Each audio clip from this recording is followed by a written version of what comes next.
Friends ఈ వీడియోని చూసే ముందు ఈ వీడియోని మాత్రం తప్పకుండా లైక్ చేయండి, అలాగే మన ఛానల్ని సబ్స్క్రైబ్ చేసుకోండి, పక్కన ఉన్న బెల్ ఐకాన్ మీద క్లిక్ చేయండి, మీకు ఆల్ నోటిఫికేషన్స్ వస్తాయి. తర్వాత కామెంట్ సెక్షన్లో మాత్రం దిస్ వీడియో ఈజ్ అమేజింగ్ అని టైప్ చేయండి. హాయ్ ఫ్రెండ్స్, నా పేరు శ్రీనివాస్, మీరు చూస్తున్నారు ఎస్పీఎన్ ఎడ్యుకేషన్ యూట్యూబ్ ఛానల్. అయినప్పటికీ ఇవాళ ఈ వీడియోలో ప్రధానమైనటువంటి చర్చ మెయిన్ టాపిక్ ఏంటి సార్ అంటే తెలంగాణ రైతు బంధు ఆలస్యానికి గల కారణాలు ఏంటి, అసలు ఎందుకు ఆపేశారు రైతు బంధు? స్టార్టింగ్ లో ఇస్తూ ఒక ఎకరా పైబడి ఉన్నటువంటి వాళ్ళందరికీ ఆల్రెడీ పడిపోయి పేమెంట్. అటువంటిది ఇవాళ మొత్తంలా రైతు బంధు రావడం లేదని చాలా మంది కామెంట్లు అడుగుతున్నారు. ఇది వాస్తవమే, ఓకే.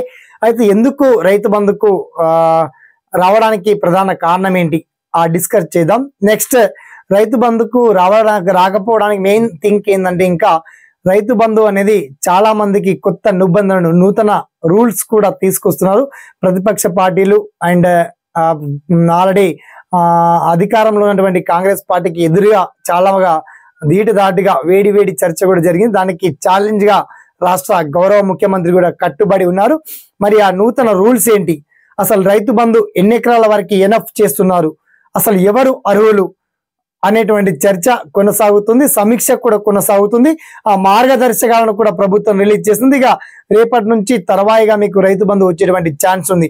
మరి ఆ మార్గదర్శకాలు ఏంటి, మరి ఎంతవరకు ఎనప్ చేస్తే రైతు బంధు పేమెంట్ బాగుంటుంది అనేది పర్టికులర్ గా మనం షార్ట్ కట్ లో ప్రభుత్వమే తెలియజేసింది. కాబట్టి దానికి సంబంధించి కట్టడి డిస్ట్రిక్ట్ వైజ్ గా ఆల్ డీటెయిల్స్ ఫుల్ఫిల్ గా తెలుసుకుందాం, ఓకేనా? So let's start our topic.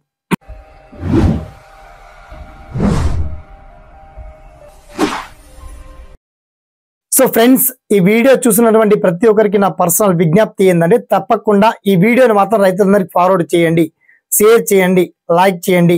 ఎందుకంటే రైతు బంధు ఎన్ని ఎకరాల వరకు ఇస్తే బాగుంటుంది, ఆ పర్సనల్ ఒపీనియన్ తప్పకుండా 100% మీరు తెలియజేయండి.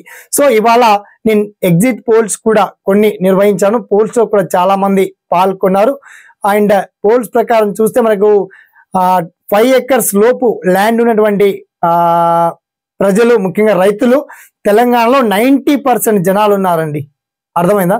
సో 10%, అది 10 acres, ఆ 10 acres పైబడి ఉన్నటువంటి వాళ్ళు ఉన్నారు. సో రైతు బంధులో నూతన మార్పులు ఏంటి అనేది ప్రశ్న. ఆ ప్రశ్నకి నా ఆన్సర్, రైతు బంధు ఇక ప్రభుత్వ ఉద్యోగులకు ఏ ఒక్కరికి వర్తించదండి, ఓకే. ఇది ఫస్ట్ పాయింట్ 100% కూడా.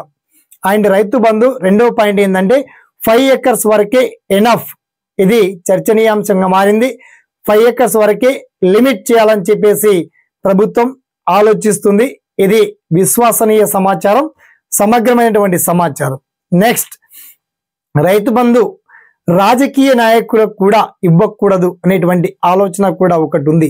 ఫర్ ఎగ్జాంపుల్, ఒక ఎమ్మెల్యే కావచ్చు, ఎంపీ కావచ్చు, రాష్ట్ర ముఖ్యమంత్రి కావచ్చు, గ్రామ సర్పంచ్ కూడా కావచ్చు, ఎంపీటీసీ కూడా కావచ్చు, ప్రభుత్వ ఉద్యోగులు ఎవరున్నా సరే ప్రభుత్వ ఉద్యోగులకు రైతు బంధు ఇచ్చే ఛాన్సే లేదు, ఓకే. దీన్ని మీరు సమర్థిస్తున్నారా, అవునంటారా, కాదంటారా? ప్రభుత్వ ఉద్యోగిగా ఉద్యోగ జీతం తీసుకుంటూ రైతు బంధు కూడా అందుకోవాలనుకుంటున్నారా? ఇది వాస్తవానికి నిజమా, ధర్మమా, న్యాయమా, అన్యాయమా? అయితే ఉద్యోగులకు రైతు బంధు ఇవ్వాలా వద్దా డిసైడ్ చేయాల్సింది వాళ్ళ ప్రజలే. రాష్ట్ర గౌరవ ముఖ్యమంత్రి చాలా క్లియర్ గా మాట్లాడారు. ప్రగతి భవన్ బద్దలు చేసి ప్రజా దర్బార్ గా మార్చాము. ప్రజా దర్బార్ లో ప్రతి ఒక్కరు కూడా సమస్యలు, మీ పర్సనల్ ఒపీనియన్స్ ని వినిపించచ్చు, మీరు తెలియజేయచ్చు, ప్రభుత్వానికి కూడా సలహా సూచనలు కూడా తెలియజేయచ్చు అని చెప్పారు. ప్రజలందరికీ కూడా విజ్ఞప్తులు కూడా తీసుకుంటామని చెప్పారు. సో ఆ విజ్ఞప్తి మేరకి ఈ చర్చ సమీక్ష సమావేశాలన్నీ నడుస్తున్నాయి. కాబట్టి రైతు బంధులో ఇలాంటి మాడిఫై జరుగుతుంది కాబట్టి కాస్త ఆలస్యం అవుతుంది. ఇక 10 acres వరకు రైతు బంధు ఇచ్చే ఛాన్స్ చాలా మనకు తక్కువ మొత్తంలో కనబడుతుంది. చాలా మంది సోదరులు కామెంట్లు అడుగుతున్నారు, 10 acres వరకు ఉంటే బెటర్ ఉండేది సార్ అని. సో అలా ఇవ్వడం వల్ల ఏమవుతుందంటే 10 acres ఆ పైబడి ల్యాండ్ ఉన్న వాళ్ళంటే వాళ్ళకు కూడా రైతు బంధు ఇస్తే ప్రభుత్వానికి కాస్త ఆర్థికంగా భారం పెరుగుతుంది, ఒకటి. తర్వాత అలాంటి వాళ్లకు 10 ఎకరాలు దాటినటువంటి వాళ్లకు రైతు బంధు పేమెంట్ ఇస్తే నిజానికి వాళ్ళు ఉన్న వాళ్లకు మరింత పంచి పెట్టుకుంటూ పోతే గుంట జాగలేని వాళ్ళ పరిస్థితి ఎలా అని కూడా చాలా మంది ప్రశ్నిస్తున్నారు. కొందరేమో 1 గుంట 1 ఎకరా చాలు సార్ అంటున్నారు. చాలా మంది ప్రకారం, నా రిపోర్ట్ ప్రకారం అయితే మొత్తానికి 75 నుంచి 80% జనాలు వాస్తవానికి 5 ఎకర్స్ వరకే లిమిట్స్ పెట్టండి సార్ అంటున్నారు. సో మొత్తానికి దీనికి ఎన్ని వేల కోట్లు ఖర్చు అవుతున్నాయి అండ్ ఎంతమంది అర్హులు ఉన్నారు, తెలంగాణలో ఉన్నటువంటి 33 జిల్లాల వ్యాప్తంగా అన్ని జిల్లాలకు సంబంధించి, అన్ని మండలాలకు సంబంధించి, గ్రామాలకు సంబంధించి ప్రభుత్వం అర్హుల జాబితా, రైతు బంధు అర్హుల జాబితా లిస్ట్ ను కూడా రిలీజ్ చేసింది. మరి దాన్ని మీరు ఎలా చెక్ చేసుకోవాలి సార్ అని మీకు చాలా సందేహాలు ఉంటాయి, డౌట్స్ ఉంటాయి. ఆ డీటెయిల్స్ అన్ని ప్రభుత్వానికి ఉన్నటువంటి ఆలోచన, ప్రజల నుంచి వచ్చేటువంటి విజ్ఞప్తులు అండ్ రైతు బంధు కొత్త రూల్స్ ఏ విధంగా చెక్ చేసుకోవాలి, ఎలా చెక్ చేసుకోవాలని చాలా మందికి ఆతృత, ఎంతో ఆప్యాయత ఉంటుంది. ఆ డీటెయిల్స్ అన్ని చాలా క్లియర్ అండ్ వెల్ కట్ గా మీకు వీడియో కింద లింక్ ఇచ్చామండి. వన్స్ మీరు లింక్ ఓపెన్ చేసి చూస్తే రైతు బంధు న్యూ రూల్స్, కొత్త రూల్స్ ఏంటి అండ్ ఏ తేదీ నుంచి మనకు రైతు బంధు నగదు జమ కాబోతున్నాయండి. మొత్తానికి గుడ్ న్యూస్ ఏంటంటే పేమెంట్ పెరిగిపోతున్నాయి.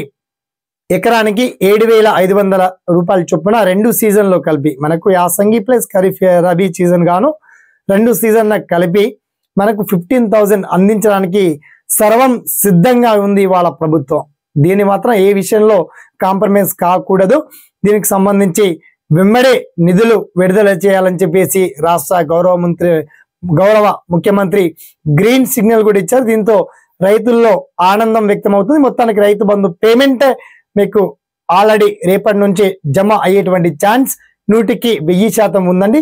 ఇక రైతు బంధుకు సంబంధించి ఇంకా మీకు ఏదన్నా సలహాలు కావచ్చు, డౌట్స్ కావచ్చు, ఎటువంటి ఒపీనియన్స్ మీరు చెప్పదలుచుకున్నా మీ ఒపీనియన్స్ మాత్రం తప్పకుండా కామెంట్ సెక్షన్ లో గుర్తు చేయండి, ఓకేనా? అండ్ ఈ వీడియోని మాత్రం ఒక 10 మందికి షేర్ చేయండి, లైక్ చేయండి, చిన్నగా సపోర్ట్ చేయడం మాత్రం మర్చిపోకండి, ఓకేనా?